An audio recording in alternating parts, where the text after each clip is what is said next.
Hola, bienvenidos a Padre Hijo Discuten Comics. El día de hoy vamos a hablar acerca de las lamentables muertes de Neal Adams, Tim Sale y George Pérez. Así es, en el espacio de 3 meses fallecieron estos artistas que son muy importantes durante la década de los 80s y Tim Sale a partir de la década de los 90. El primero en morir fue Neal Adams el 28 de abril. El 6 de mayo falleció George Pérez, que sabíamos ya, él ya había avisado que estaba desahuciado. Desde hace tiempo sufría, me parece que cáncer de páncreas o algún tipo de cáncer. Y él ya había avisado que le quedaba poco menos de 6 meses de vida.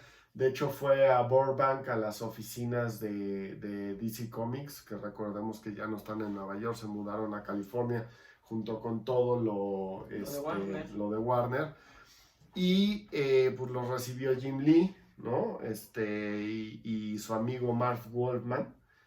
Y el último en fallecer, el 16 de junio, fue Tim Sale, que al parecer pues algo sucedió porque estuvo en el hospital unos 3 días y después se dio la noticia del fallecimiento. ¿Quiénes son estos tres grandes de los cómics?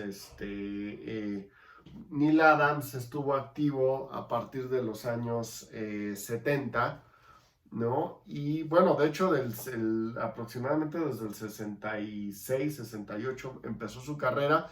Empezó como muchos artistas en Marvel. Bueno, se hizo nombre, me parece, al inicio en DC, pero digamos su primer gran momento es cuando llega a Marvel y Stan Lee le pregunta, bueno, ¿qué quieres hacer? Tenemos a los Avengers, tenemos a los Cuatro Fantásticos, y él dijo, no, yo quiero el título que menos lectores tenga en este momento, y es justamente los X-Men.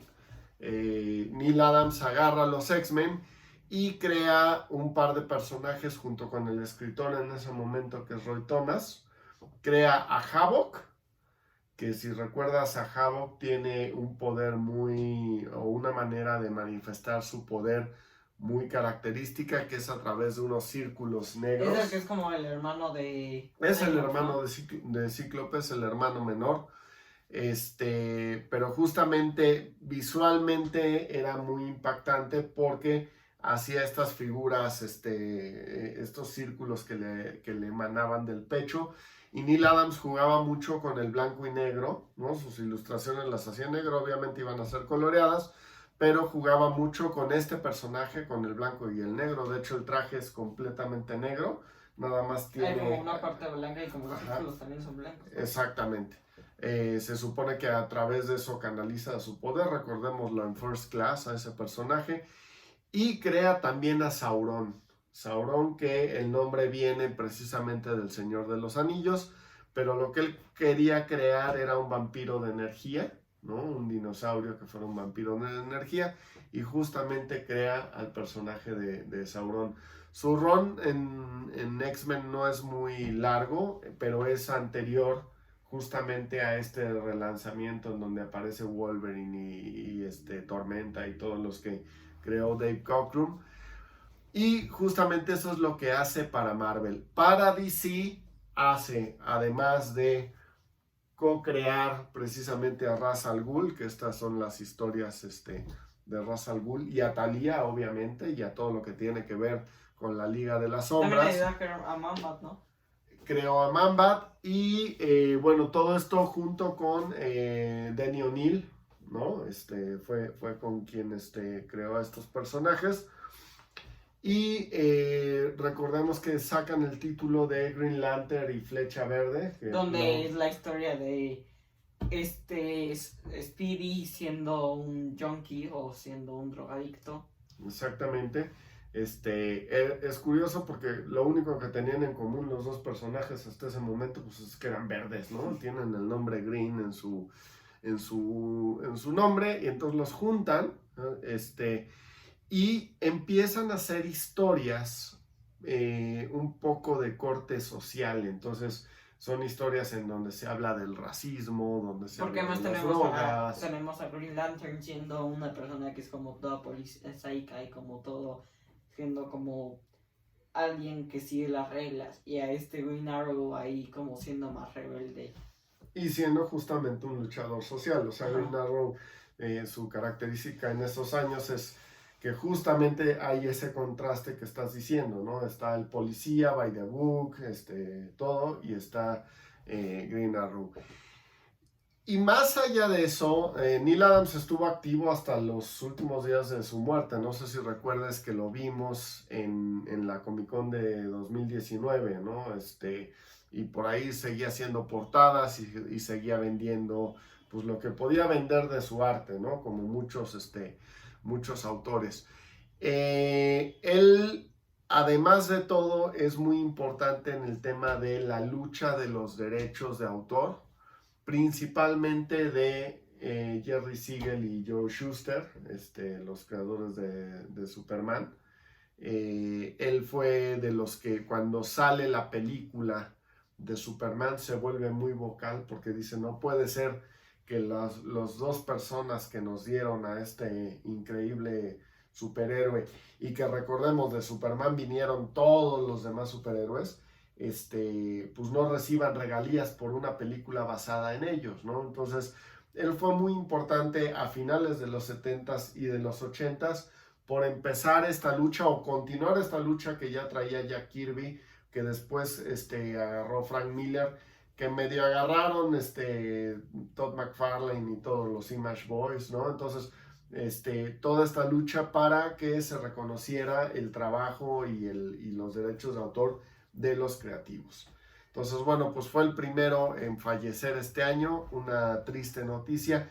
Además, él fue el que hizo el especial de Superman contra Muhammad Ali. Recordemos que Muhammad Ali es uno de los peleadores de box más importante del siglo, del siglo XX. Justamente también fue alguien que luchó por los derechos de los negros y principalmente de los negros musulmanes. Entonces, bueno, pues ahí también tenemos en algún video ya hablamos del cómic, que es un formato más grande, formato tabloide, y en donde justamente él hace tanto bueno, no recuerdo si el argumento es de él, pero el dibujo completo es de él, y es una gran experiencia leer ese cómic, precisamente por el tamaño de las ilustraciones y la calidad de las ilustraciones. Sobra decir que Neil Adams también fue influencia de John Byrne, de McFarlane, de todos los que vinieron después, muy fuertemente del Frank Miller de la primera época. Está fuertemente influenciado por Neil Adams. Y pues fue influencia de el siguiente fallecido, que es precisamente George Pérez. George Pérez, que bueno, pues ahí nomás empezó también su carrera en Marvel, dibujando Cuatro Fantásticos y dibujando Avengers, pero un día se dio cuenta que pues estaba de competencia con John Byrne, que John Byrne era la gran estrella de Marvel en ese momento. Y después se fue a DC. Y entonces dice, bueno, pues si no voy a ser aquí el número uno, me voy a DC, ¿no? Y decide empacar sus maletas, irse a DC. Y en DC, lo mismo un poco que hizo Neil Adams, dijo, bueno, ¿qué puedo yo agarrar que pueda modificar totalmente de lo que ya existe, ¿no? Y que los editores no peleen mucho para que realmente yo me pueda expresar. Y entonces, junto con su amigo Mark Wolfman, decide tomar... Mark Wolfman venía también de Marvel, recordemos que renunció cuando entró Jim Shooter porque no le gustaron las políticas. Básicamente Jim Shooter llegó a poner orden en Marvel, entonces todos los que eran más hipiosos y más desordenados salieron corriendo. Pero él decide con Mark Wolfman hacer a los nuevos Teen Titans. Entonces, personajes como Cyborg, ¿quién más? Raven, Beast Boy, Starfire y Nightwing, o sea, teníamos a Robin, pero Nightwing aquí fue cuando... Ok, o sea, Básicamente ellos crean a los nuevos Teen Titans, a lo que hoy en día conocemos como los Teen Titans, que además son influencias para grupos como Young Justice y todos los que han venido después. Y claro, en esa época X-Men ya era muy fuerte en Marvel, entonces ellos copian mucho las historias de Chris Claremont y eso, pero creó otro personaje que se llama Jericho y Que es el creó Deathstroke, a Terra. que es la amante. Y a Deathstroke también lo creó Ajá. George Pérez, si mal no recuerdo. Estoy casi seguro que sí. Entonces, agarran a los Teen Titans, los convierten en otra cosa y se vuelve súper popular el grupo. Lo mismo, hay muertes, hay bodas, hay traiciones como la de Terra. Hacen historias muy clásicas que al día de hoy se siguen referenciando Como la de Terra. como Terra Oscura. Terra, ¿sí es Terra Oscura o Incógnita? Incógnita, No era ¿no? Terra de la traición. No, de Judas Contract se llama la parte de la traición. La boda de Donna Troy. Juegan mucho con la historia de Donna Troy porque recordemos que Superboy antes de la crisis pues era Clark Kent, ¿no? Y estaba justificado. Robin pues venía Batman. pero era un compañero de Batman. Pero ¿quién es Donna Troy? Es la gran pregunta que se hace, ¿no? Entonces, a través de las crisis que han habido en DC, han tenido que contar diferentes historias de dónde viene Donna Troy. A veces es una humana, a veces es una amazona, etcétera, ¿no? Termina, digamos, el run con Mark Wolfman en Teen Titans y deciden hacer Crisis en las Tierras Infinitas, que era una historia que Mark Wolfman traía en la mente desde hace mucho tiempo, que básicamente era justo eso, decir, oye, DC es un desastre, o sea, la continuidad en DC no existe, hay un Batman que tiene una hija, básicamente le hemos dado canon a todo lo que se nos ha ocurrido a través del tiempo y esto no puede ser porque perdemos el interés de los lectores. Entonces vamos a reiniciar el universo y lo vamos a ordenar en una sola tierra. Y George Pérez dice, pues ¿dónde puedo dibujar más personajes que en esta historia que básicamente va a destruir todos los mundos? Entonces se enfoca a dibujar Crisis en las Tierras Infinitas durante bastante tiempo y a eso se dedica George Pérez y la sacan y es uno de los grandes clásicos que tiene DC y que volvemos a lo mismo. Tiene todos los superhéroes. Ha seguido siendo referenciado, así como sus Teen Titans en películas, series, videojuegos. Y hasta en portadas ha sido la portada donde está Superman cargando a Supergirl ha sido más conocida que... El propio John Byrne hizo un homenaje en Fantastic Four a esa portada, ¿no? Cuando está Gladiator cargando no sé a quién. Según yo, esa portada primero fue de los X-Men, de John Byrne, pero tendría yo que checarlo. Pero entre los dos, repito, eran un poco la competencia, ¿no? John Byrne era de Marvel y George Pérez era de DC. Y un día resulta que, ¿quién crees que viene a DC? John Byrne. John Byrne. John Byrne se pelea con Jim Shooter para variar y se va a DC a ser Superman. A ser Superman. Entonces George Pérez dice, híjole, pues ya está este cuate aquí y yo quiero seguir siendo el número 1 de DC. Ok, tú te quedaste con Superman, yo voy a relanzar, porque recordemos que Batman estaba ocupado por Frank Miller. Entonces voy a lanzar a la tercera de la triada, que es justamente Wonder Woman. Y se va a relanzar a Wonder Woman. Hace un run que para mí sigue siendo el run definitivo de Wonder Woman, ¿no? Lo mismo trata un poco de ordenar quién es Diana. ¿Y él escribió todo? ¿O? Él escribió todas las, digamos, esa etapa. Bueno, al inicio está con 2 escritores, pero termina el run siendo él el escritor y haciéndose valer de otros dibujantes. Porque él también se metió, no recuerdo a qué proyecto, pero ya no estaba dibujando Wonder Woman al final de su run. Y DC nuevamente se mete a hacer, ¿cómo se llama la historia en donde el malo es Hawk and Dove? ¿Es Armageddon? Se mete a hacer Armageddon y no le gusta a George Pérez que en Armageddon sale Wonder Woman cuando él está escribiendo su propia saga. El razonamiento de Pérez es, o sea, yo estoy haciendo el crossover de 1990 o 91, que es la Guerra de los Dioses. Y DC planeó su propio evento y a mí me sacó. Entonces, George Pérez se enoja con DC. ¿Y a dónde se va? A Marvel. ¿Y qué hace en Marvel? No sé. Una historia que ya vimos en cine que se llama Infinity Gauntlet. Entonces regresa a Marvel a hacer los primeros números de Infinity Gauntlet, ¿no? No sé qué estuvo haciendo después. Me parece que se va a alguna independiente a hacer sus propios cómics, pero eventualmente regresó a Marvel a hacer el run de Avengers. Una vez que Rob Liefeld y Jim Lee lanzaron Avengers y fue un desastre, Kurt Busiek agarra el título, que ya venía probado Kurt Busiek con la historia de Marvels, y le dan el título de Avengers, y el dibujante es George Pérez.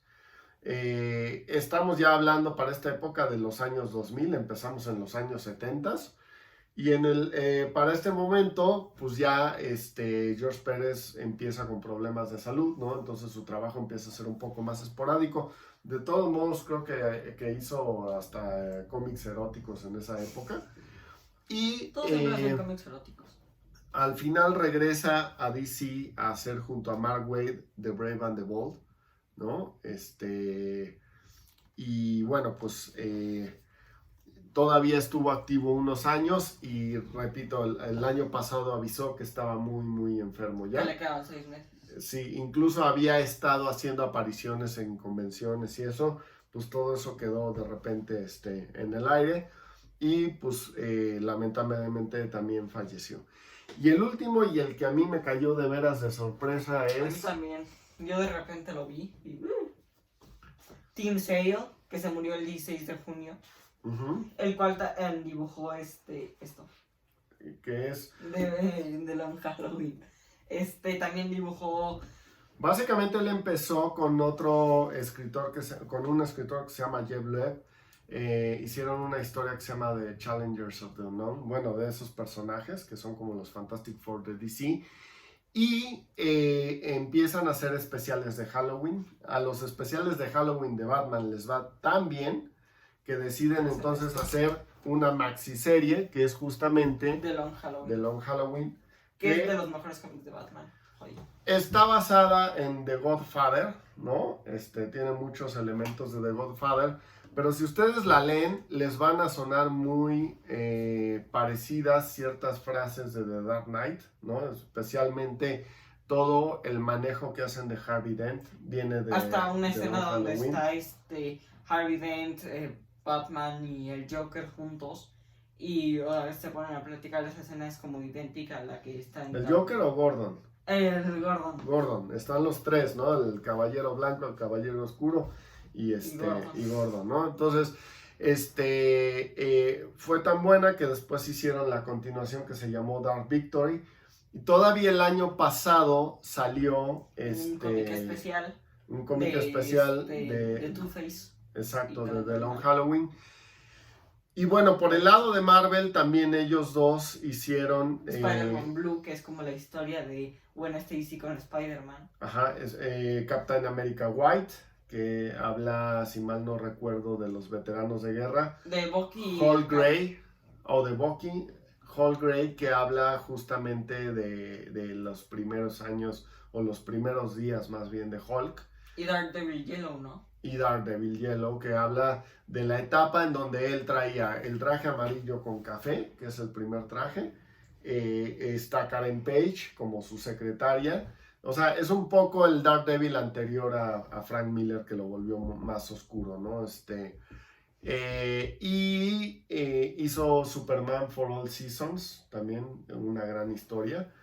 En el lado de la televisión, Jeff Loeb produjo una serie que se llamaba Heroes, y entonces todo el arte que aparece ahí, porque uno de los personajes pinta, todo el arte es de Tim Sale, incluyendo los storyboards de la serie. La primera temporada es muy buena, yo ya no vi las otras dos porque me comentaron que eran muy malas, pero la primera es una joya. Entonces,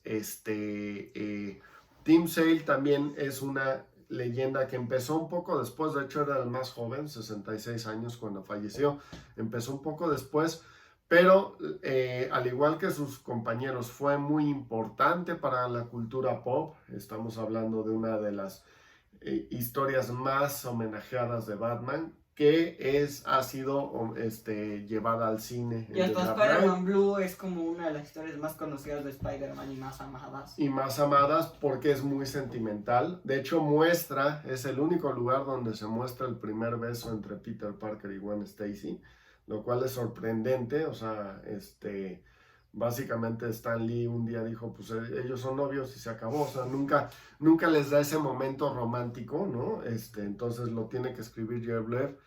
Y pues en general fue lo que hizo Y yo tengo que decir que Jeff Loeb es como de mis dibujos favoritos, o sea, como Tim la Sale. forma es de las personas que mejor dibujan. Porque además es muy, muy, muy característico. O sea, se sale de todo lo que en ese momento habíamos visto dentro de los cómics, ¿no? Es un arte muy bonita. O sea, Ajá. y a Batman especialmente le queda muy bien esos tonos oscuros que maneja. Aunque también él cambia un poco su arte, o sea, cuando hace, por ejemplo, Superman for All Seasons, es mucho menos oscuro que esto, porque precisamente transcurre en una granja, pues en la granja Kent, básicamente, y es o sea, lo que va ilustrando él en cada uno de sus cómics, pues va variando precisamente así, ¿no? Blue también es muy interesante por ese contraste que hay cuando está Peter melancólico por la muerte, que hay muchas sombras, a cuando está recordando sus primeros días, cuando estaba Flash Thompson y la pandilla que andaba ahí en el Coffee Bean y eso, que es mucho más brillante y mucho más alegre el estilo de dibujo. Entonces, bueno, pues los tres son unas pérdidas muy lamentables para los cómics Y para DC Comics, que ellos tres hicieron un gran cambio. Así es. Pues esperamos les haya gustado este video y que no recibamos más malas noticias este año. Y que no se nos aparezcan los fantasmas de ninguno.